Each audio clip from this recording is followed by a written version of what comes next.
ট্যাঙ্কটা ভাঙি দেওয়ার পর ওই নিয়ন্ত্রণ হ্যাঁ ওখানে আর কি পড়ে গেছি। ক্ষতি হয়েছে কি কারো? কারো ক্ষতি হয় নাই।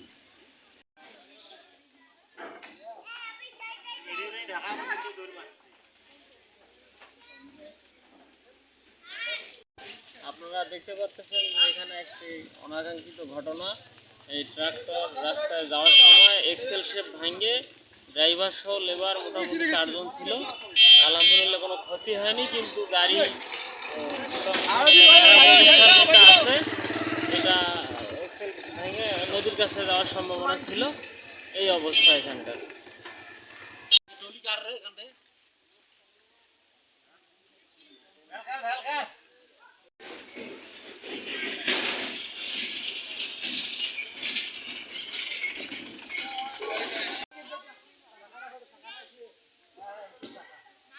টাকা বর্তমান এই যে যেটা ভাঙনি সেটা বাইরে ঠিক যাচ্ছে।